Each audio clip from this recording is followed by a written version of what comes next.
Alright, so welcome back everybody. So for this video, I'm going to show you guys how to play frog chess from Binary Coco.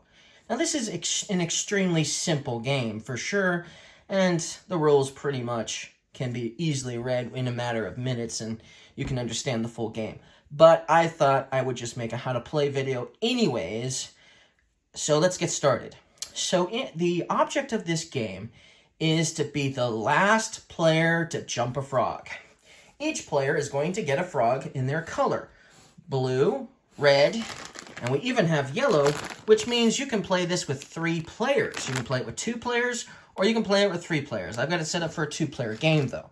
Now, I don't really have it set up. What you're going to do for the setup is you're going to basically use all of your frogs, and one at a time, you're going to be placing frogs in this white squared area here until all of the white squares are completely filled.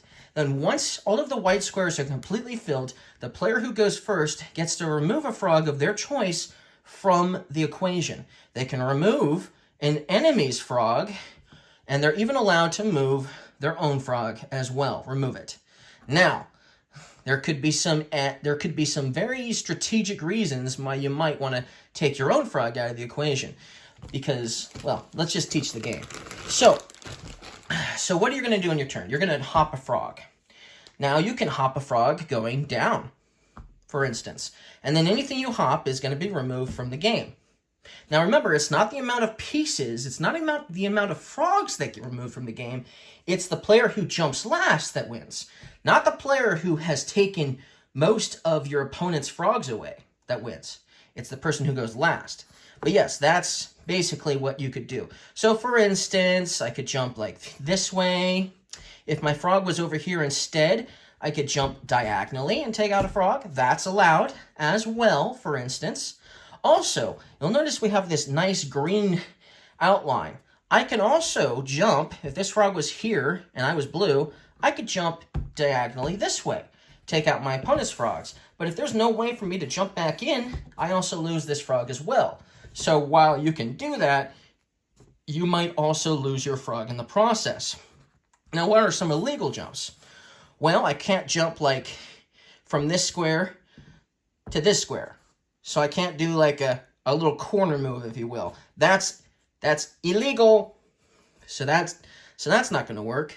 I also can't jump more than 1 frog. So I couldn't jump over these 2 frogs because that's illegal. That's an illegal move. So that's another thing I could not do. Okay? So that's something else I could not be allowed to do. But I can jump as many times as I am able. So that's another thing. I can jump as many times as I want that I'm able to. So let's say my opponent was red frog and it was their turn. They could jump something like this. They could jump here, taking that frog out. It's still their turn, by the way. They could jump here, taking that frog out. Still his turn, by the way.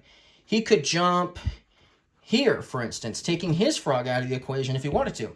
Still his turn. He could jump here. Still his turn. He could jump here. Still his turn. And then now he can't jump any further. So you can jump as many times as you are able to. You can jump. Now, let's say we have two blue frogs over here, okay? And we have 2 red frogs over here. Now, you're probably wondering, there's no way for this red frog to jump that blue frog all the way over there, for sure, right? And he certainly can't jump his own frog over here because it's just too far away. But you see, let's say, for instance, it's blue's turn to go. They still actually have a legal jump. If they jump this frog here, taking their own frog out of the equation, and then player red goes, and he certainly can't jump anything, player blue automatically wins, even if he jumps his own frog. Because remember, it's the player who jumps last that wins, not the player who has the most frogs still on the board. It's the player who jumped last. And that's basically the game. So it's a very simple game, but I hope you guys liked this video. I hope that was instructional for sure. Just a simple, fun little game, frog chess, by Binary Coco. So this is the game, and that's the company. I'm pretty sure you can only buy it online. Of course, I bought this at SaltCon, but you go to their website, you can buy it there. Simple game. If you like a simple abstract game, you like frogs, something you can play with 3 people, then maybe this is the game for you. Thank you guys for watching, and I'll see you guys again next time. Bye.